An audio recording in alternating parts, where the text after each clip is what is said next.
Hello friends, आप सभी का बहुत बहुत स्वागत है आपके अपने यूट्यूब चैनल ASR क्लासेस।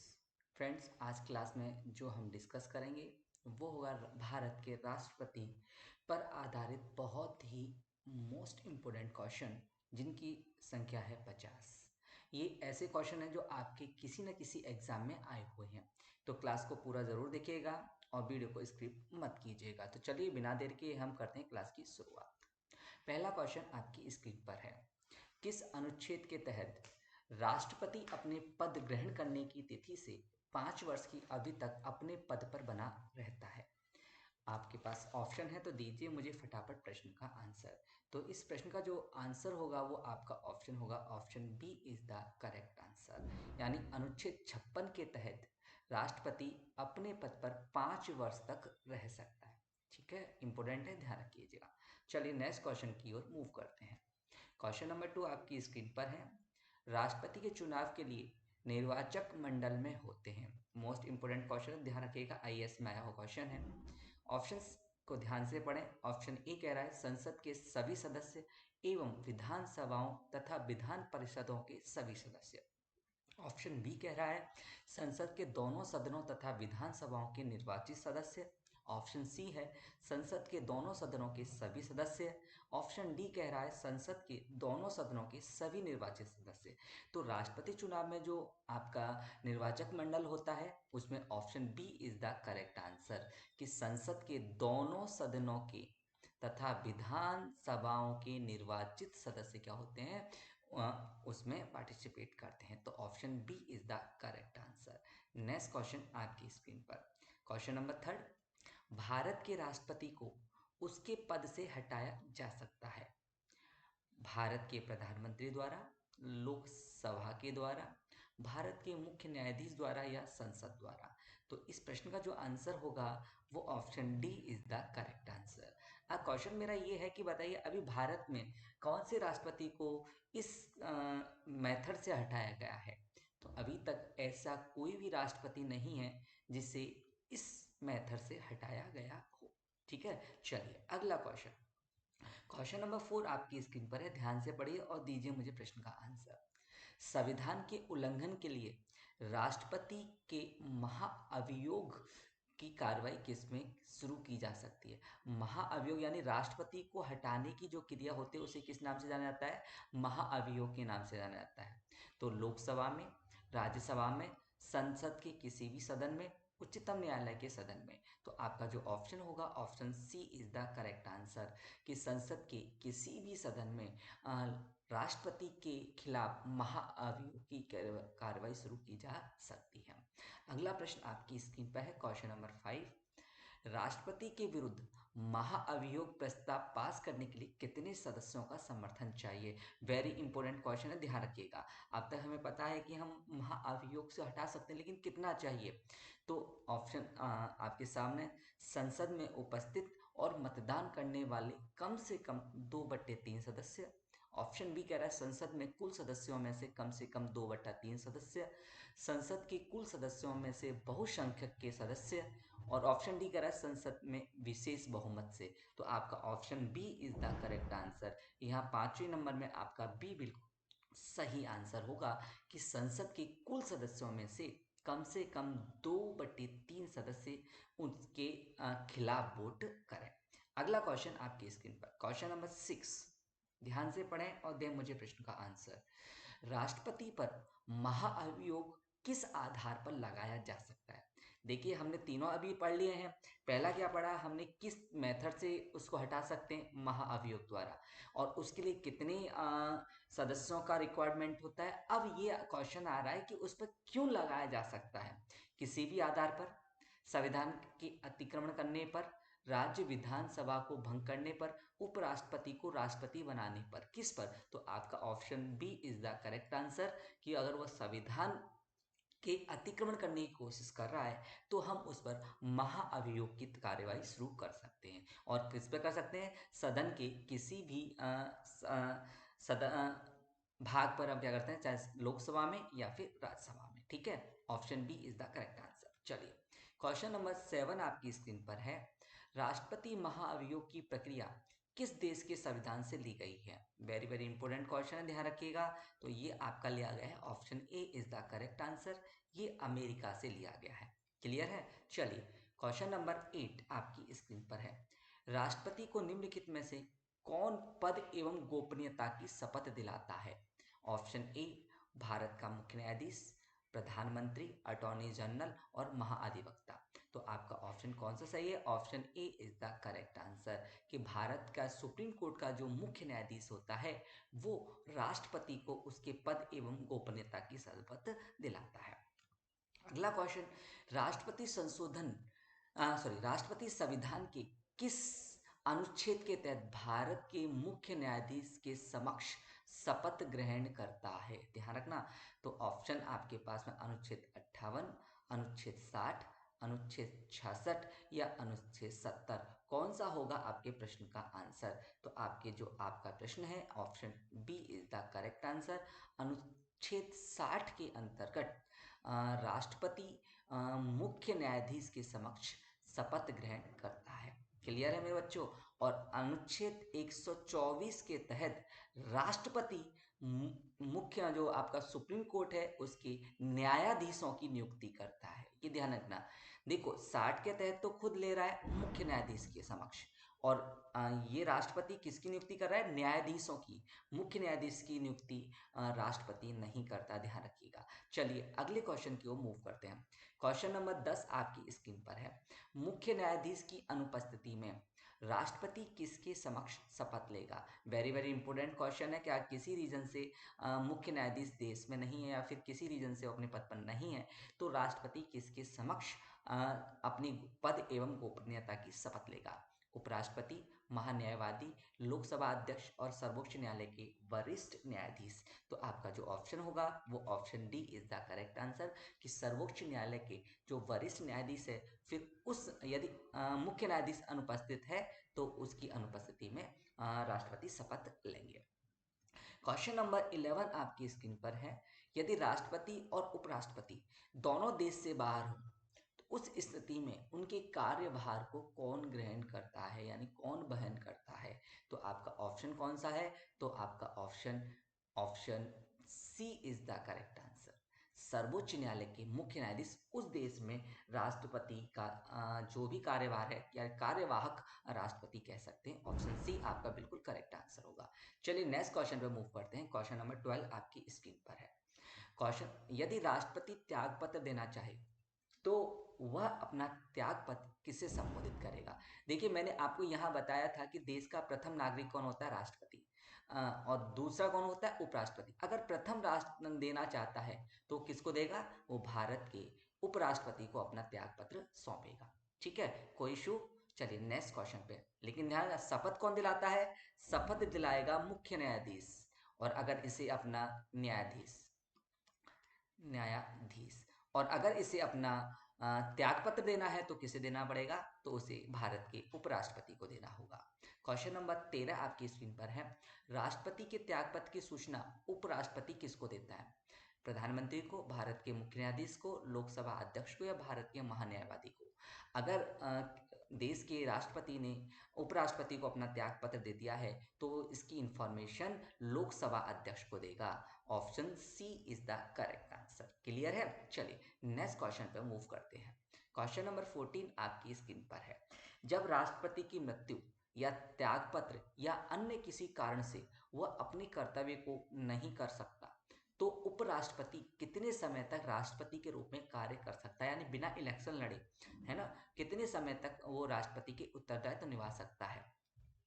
ए 5 वर्ष, 1.5 वर्ष, 1 वर्ष या 6 माह? तो इसमें जो आपका आंसर कौन सा सही है? Option D is the correct answer. 6 माह के अंदर उसे इलेक्शन कराने होंगे या देश को नया राष्ट्रपति देना होगा। ठीक है, चलिए नेक्स्ट क्वेश्चन की ओर मूव करते हैं। क्वेश्चन नंबर 15, भारत के सबसे लंबे समय तक राष्ट्रपति कौन रहे हैं? आपका ऑप्शन जो है तो इसमें वो बिल्कुल इजी आंसर है। तो सबसे ज्यादा लंबे समय तक कौन रहे हैं? डॉक्टर राजेंद्र प्रसाद, भारत के स्वतंत्र भारत के पहले राष्ट्रपति। अगला क्वेश्चन, भारत का राष्ट्रपति चुने जाने वाले गैर कांग्रेसी उम्मीदवार कौन थे? वेरी वेरी इंपॉर्टेंट, क्योंकि कांग्रेस ने बहुत साल तक राज किया है, तब तक वो अपनी पसंद के ही किसी कांग्रेसी नेता को राष्ट्रपति का उम्मीदवार करते। लेकिन पहले कौन से थे, तो इसका जो आपका आंसर आ जाएगा option A is the correct answer, यानी वीवी गिरी। वीवी गिरी पहले राष्ट्रपति चुने गए जो गैर कांग्रेसी थे। अच्छा, वीवी गिरी कौन से क्रमांक के राष्ट्रपति थे, तो ये आपके फोर्थ नंबर के, कौन से नंबर के, फोर्थ नंबर के भारत के राष्ट्रपति थे। और इनका कार्यकाल क्या था, 1969 से 74 तक। क्लियर है। और इस ड्यूरेशन में जो देश के प्रधानमंत्री थे वो कौन थे, तो उस टाइम जो देश के प्रधानमंत्री थे वो थी आपकी इंदिरा गांधी। कौन सी थी, इंदिरा गांधी। ठीक है, इतना आपको ध्यान होना चाहिए। चलिए अगले क्वेश्चन पर हम मूव करते हैं। क्वेश्चन नंबर नेक्स्ट आपकी स्क्रीन पर है। भारत के राष्ट्रपति के लिए सर्वसम्मति से चुने जाने वाले अभी तक एकमात्र उदाहरण कौन है, जिसको सर्वसम्मति से चुना गया है वो कौन है, तो वो है आपका option D is the correct answer, Neelam Sanjeeva Reddy. ऐसे राष्ट्रपति जिनको निर्विरोध चुना गया है। अच्छा, इनका जो नीलम संजीव रेड्डी, इनको ध्यान रखिएगा, इनको 3 प्रधानमंत्रियों के कार्यकाल में कार्य करने का मौका है। इनका तो कार्यकाल एक ही था, वो 1977 से 1982, लेकिन यहाँ पे ध्यान रखिएगा 3 प्रधानमंत्री चेंज हो गए। कौन कौन से, एक तो मोरारजी देसाई, देसाई, उसके बाद चरण सिंह जी बने थे, और उसके बाद कौन बने थे, इंदिरा गांधी। ठीक है, तो ये 3 प्रधानमंत्री अपने इस सिंगल कार्यकाल में 3 प्रधानमंत्री के टाइम में इन्होंने क्या किया, प्रधानमंत्री पद संभाला है। ठीक है, चलिए अगले क्वेश्चन की ओर मूव करते हैं। Next question, question number next क्या कह रहा है आपका, निम्नलिखित में कौन से 2 लगातार बार देश के राष्ट्रपति बने, कंटिन्यूअसली 2 बार कौन बने हैं, तो आपका जो आंसर होगा वो option D is the correct answer. यहाँ से डॉक्टर राजेंद्र प्रसाद लगातार 2 बार भारत के राष्ट्रपति चुने गए हैं। अगला क्वेश्चन आपकी स्क्रीन पर, भारतीय संविधान का कौन सा अनुच्छेद राष्ट्रपति पद के लिए पुनर्निर्वाचन की योग्यता का निर्धारण करता है। ऑप्शन आपके सामने है, फटाफट दीजिए मुझे प्रश्न का आंसर। तो आपका आंसर जो होगा वो option D is the correct answer. अनुच्छेद 57 हमें भारतीय संविधान में राष्ट्रपति पद के लिए पुनर्निर्वाचन की योग्यता का निर्धारण करने का निर्धारण करता है। ठीक है, अगले क्वेश्चन को मूव करते हैं। क्वेश्चन नंबर 20 आपकी स्क्रीन पर है, भारत के किस राष्ट्रपति की मृत्यु कार्यकाल पूर्ण होने से पूर्व ही हो गई थी, तो आपके जो इस प्रश्न का जो आंसर होगा वो होगा आपका option C is the correct answer, यानी जाकिर हुसैन। ये आपके तीसरे नंबर के क्या थे, भारत के राष्ट्रपति थे। इनका जो पदभार ग्रहण किया था 1967 में किया था, और जो इनकी मृत्यु हुई थी वो 1969 में हुई थी। ठीक है, तो ये पहले थे, ध्यान रखिएगा, ये पहले प्रथम प्रथम मुस्लिम मुस्लिम राष्ट्रपति भी थे। ठीक है, कौन थे, तो ये आपका हो जाएगा डॉक्टर जाकिर हुसैन। और उस टाइम इनके किसके प्रधानमंत्री काल में, तो ये आपके थे इंदिरा गांधी। इंदिरा गांधी के शासन, गांधी क्या थी उस समय देश की प्रधानमंत्री थी। चलिए अगले क्वेश्चन, यदि एक बात और कीगा, इन्हें 1962 में 63 में भारत रत्न भी दिया गया है। ठीक है, और 1962 में ये क्या थे, देश के उपराष्ट्रपति भी चुने गए। तो ध्यान रखिएगा, इस बात को थोड़ा सा फैक्ट कर लीजिएगा, जाकिर हुसैन के बारे में बहुत इंपॉर्टेंट फैक्ट मैं आपको यहाँ पर बता चुका हूँ। क्वेश्चन नंबर 21 आपकी स्क्रीन पर है, निम्नलिखित में से भारत का राष्ट्रपति किसकी नियुक्ति नहीं करता।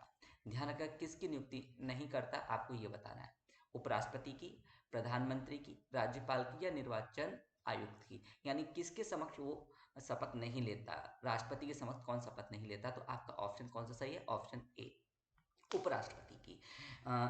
भारत का राष्ट्रपति उसकी नियुक्ति नहीं करता। अगले क्वेश्चन को मूव करते हैं, क्वेश्चन नंबर 22, निम्न में से किसकी नियुक्ति भारत का राष्ट्रपति करता है, महान्यायवादी, नियंत्रण एवं महालेखा परीक्षक, एक राज्य का राज्यपाल, या उपरोक्त सभी। तो आपका ऑप्शन कौन सा होगा, option D is the correct answer. महान्यायवादी भारत के न्यायवादी की नियुक्ति भी करता है, नियंत्रक एवं महालेखा परीक्षक की भी करता है, और राज्य के राज्यपाल की नियुक्ति भी कौन करता है, राष्ट्रपति ही करता है। अगले क्वेश्चन का आपके सामने है, किसकी नियुक्ति भारत के राष्ट्रपति द्वारा नहीं होती? लोकसभा अध्यक्ष, भारत के मुख्य न्यायाधीश, सेना प्रमुख या इनमें से कोई नहीं। क्वेश्चन की ध्यान से देखिएगा। क्वेश्चन, राष्ट्रपति किसकी नियुक्ति नहीं कर सकता? तो आपका ऑप्शन कौन सा सही है? Option B is the correct answer. यहाँ पर यहाँ पर जो आपका आंसर होगा वो ऑप्शन ए होगा, लोकसभा अध्यक्ष की। भारत के मुख्य न्यायाधीश, सेना प्रमुख की नियुक्ति कौन करता है? राष्ट्रपति करता है। चलिए अगले क्वेश्चन देखिए। क्वेश्चन नंबर 24, भारत के राष्ट्रपति की मर्जी तक निम्न में से कौन अपने पद पर रह सकता है? सर्वोच्च न्यायालय के न्यायाधीश, चुनाव आयुक्त, राज्यपाल या लोकसभा अध्यक्ष? तो आपका ऑप्शन कौन सा सही है? Option C is the correct answer कि राज्यपाल भारत के राष्ट्रपति की मर्जी अनुसार उस राज्य का राज्यपाल रह सकता है। क्वेश्चन नंबर 25, वित्तीय बिल के लिए किसकी पूर्व स्वीकृति आवश्यक है? प्रधानमंत्री, भारत के वित्त मंत्री, भारत के राष्ट्रपति या किसी की भी नहीं? तो भारत के राष्ट्रपति। तो वित्तीय बिल के लिए किसकी मंजूरी जरूरत है? तो ऑप्शन सी आपका यहाँ से करेक्ट आंसर होगा। तो बच्चों, जिन्होंने अभी तक चैनल को सब्सक्राइब नहीं किया, प्लीज सब्सक्राइब जरूर कर लेना और ज्यादा से ज्यादा कोशिश कीजिए कि आप इस चैनल को शेयर कर सकें ताकि और स्टूडेंट्स भी इस चैनल से जुड़ सकें। नेक्स्ट क्वेश्चन आपकी स्क्रीन पर 26, भारत राष्ट्रपति द्वारा संसद में दोनों सदनों में कुल कितने सदस्य नामांकित किए जाते हैं? वेरी इंपॉर्टेंट क्वेश्चन है, क्वेश्चन को ध्यान से पढ़िए। तो आपके जो आंसर होगा वो आपका option A is the correct answer, 14, क्योंकि इसने बोला है दोनों सदनों में। यहाँ पर 12 + 2 होता है, 12 आपका राज्यसभा होता है और 2 जो आपका होता है वो होता है आपका लोकसभा। तो टोटल मिला के कितना हो गया? टोटल मिला के आपके 14 हो गए। तो option A is the correct answer. चलिए नेक्स्ट क्वेश्चन की ओर करते हैं। क्वेश्चन नंबर 27 आपकी स्क्रीन पर है। भारत के राष्ट्रपति को यह अधिकार प्राप्त नहीं है कि वह क्षमा प्रदान कर सके, बिल्कुल प्राप्त है, न्यायालय के न्यायाधीश को हटा सके, आपातकाल की घोषणा करे या अध्यादेश जारी करे। क्या होगा आपके इस प्रश्न का आंसर? तो आपके ऑप्शन, ये ऑप्शन गलत है कि भारत के न्यायाधीश राष्ट्रपति को यह अधिकार प्राप्त नहीं है कि वो न्यायालय के न्यायाधीश को हटा सके। ठीक है, चलिए अगले क्वेश्चन की ओर मूव करते हैं। क्वेश्चन नंबर 28, किसी विधि के प्रश्न पर सर्वोच्च न्यायालय से परामर्श लेने का अधिकार किसको है? प्रधानमंत्री को, राष्ट्रपति को, किसी भी उच्च न्यायालय को, उपयुक्त डी? तो आपके इस प्रश्न का आंसर होगा वो ऑप्शन कौन सा सही है? Option B is the correct answer.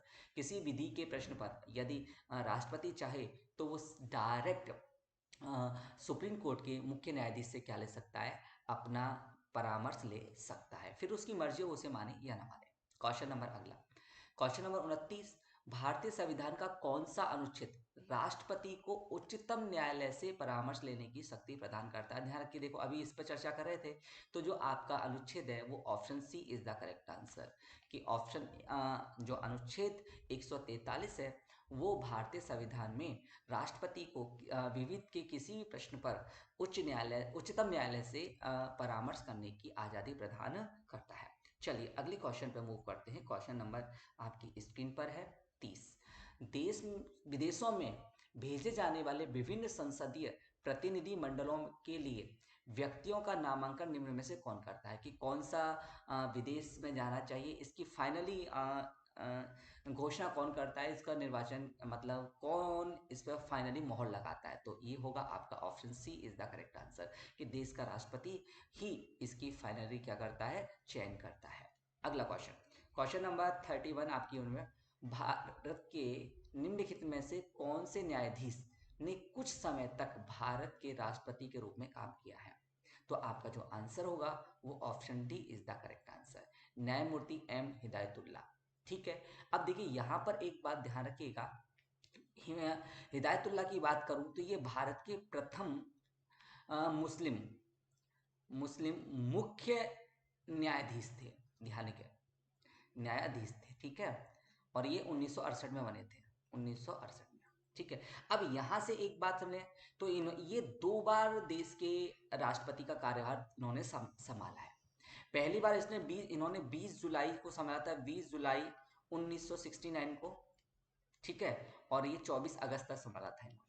ठीक है, और दूसरी वाली बात, इन्होंने ये भारत के 6वें उपराष्ट्रपति भी रहे, 6वें उपराष्ट्रपति भी रहे।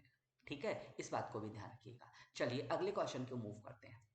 निम्नलिखित में से कौन सा राष्ट्रपति का कार्य नहीं है?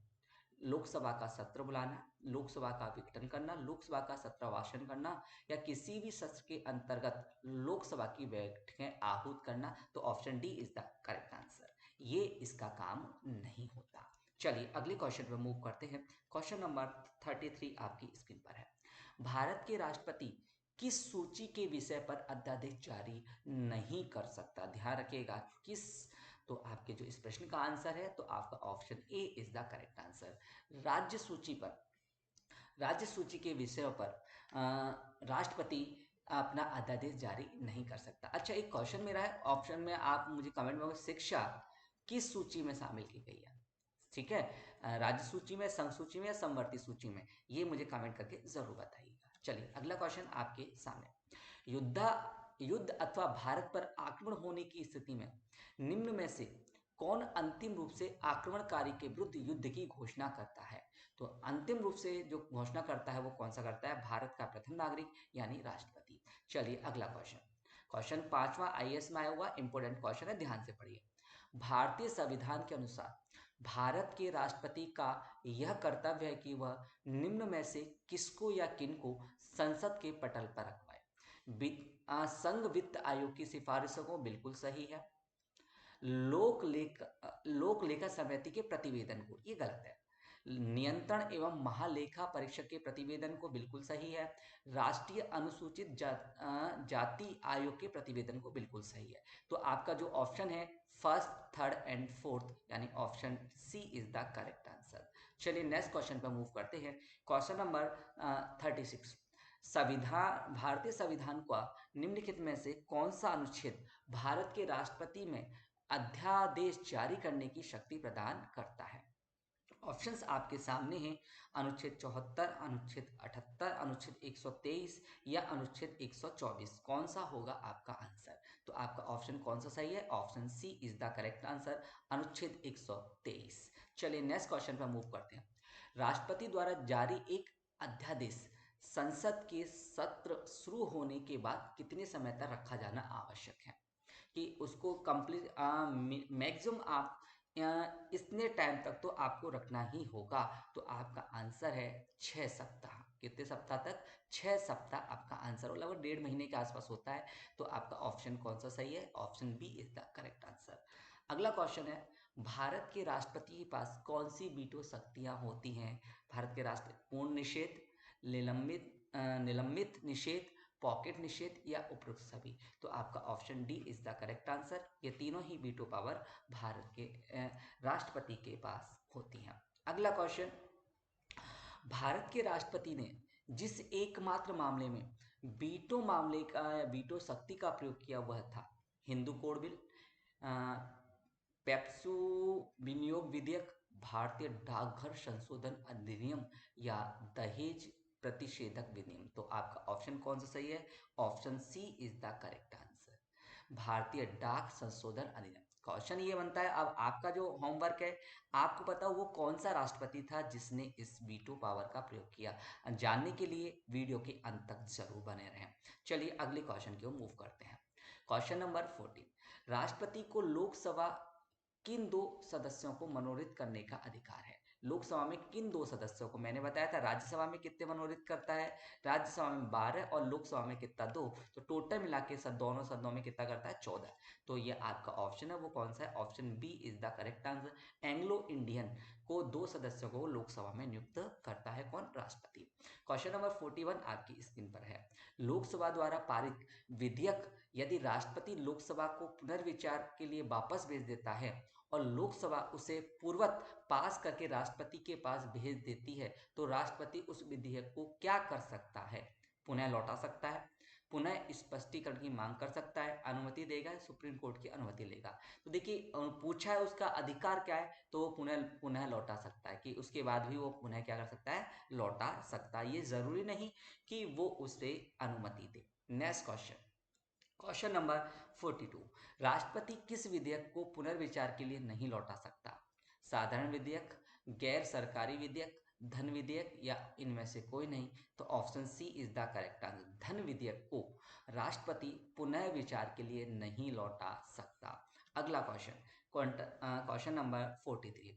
भारत के राष्ट्रपति के निर्वाचन में राज्य का मुख्यमंत्री मंत्री मतदान के लिए पात्र नहीं होता यदि आपका कौन सा आंसर होगा? वह स्वयं प्रत्याशी हो तो भी वो कर सकता है, उसे विधानमंडल के निचले सदन में बहुमत सिद्ध कर तो भी कर सकता है, वह राज्य विधानमंडल के उच्च सदन का सदस्य हो, तो ऑप्शन कौन सा? सी इज द करेक्ट आंसर। यदि वह विधानमंडल के उच्च सदन का सदस्य है तो वो राष्ट्रपति स्वयं निर्वाचन राष्ट्रपति के निर्वाचन में मुख्यमंत्री क्या नहीं कर सकता?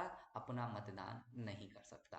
अगला क्वेश्चन, निम्नलिखित में से कौन भारत के राष्ट्रपति चुनाव में भाग नहीं लेता? आपको बताना कौन सा ऑप्शन है जो राष्ट्रपति चुनाव में भाग नहीं ले सकता, तो option D is the correct answer. Vidhan Parishad आपके राष्ट्रपति के चुनाव में भाग नहीं लेती। नेक्स्ट क्वेश्चन, भारत एक गणतंत्र है, इसका अर्थ क्या है? वो सभी मामलों में अंतिम रूप से अधिकार जनता के पास होता है, बिल्कुल सही है। भारत एक संसदीय शासन व्यवस्था है, बिल्कुल सही है। भारत राज्यों का संघ है, बिल्कुल सही है। लेकिन ऑप्शन सी इज द गलत आंसर कि इसमें वंशानुगत शासन व्यवस्था नहीं होती, यानी गणतंत्र का मतलब यही होती है कि जनता का जनता के लिए जनता द्वारा चुना गया शासन। ठीक है, तो option C is the correct answer. Next question, Bharat का राष्ट्रपति किसका एक अभिन्न अंग है?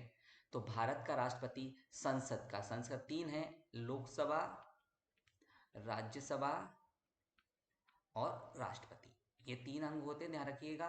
तो राष्ट्रपति किसका है? राष्ट्रपति आपका संसद का क्या है? अभिन्न अंग है। ठीक है, चलिए अगले क्वेश्चन की ओर मूव करते हैं।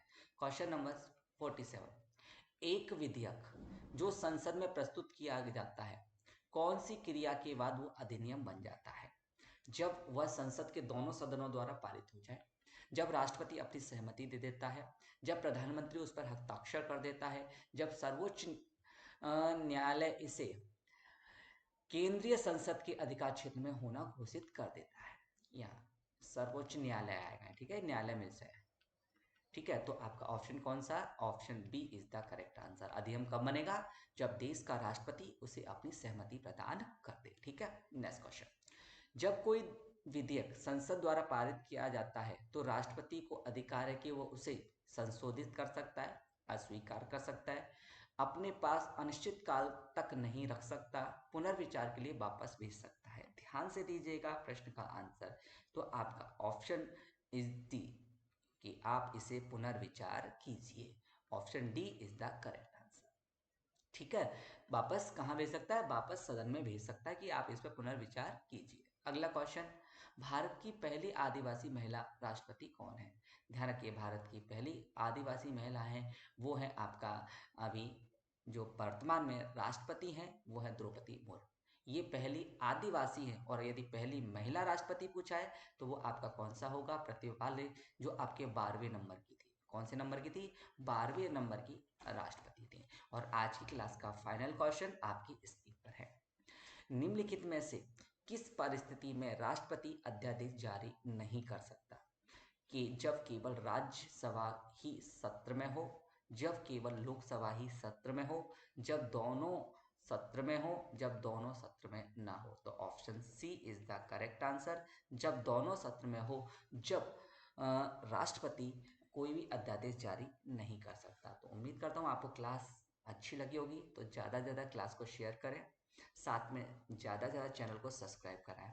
अगले टॉपिक पे जो अपना डिस्कस करेंगे वो होगा उपराष्ट्रपति। तब तक अपना ध्यान रखिएगा। Thank you so much, all the best.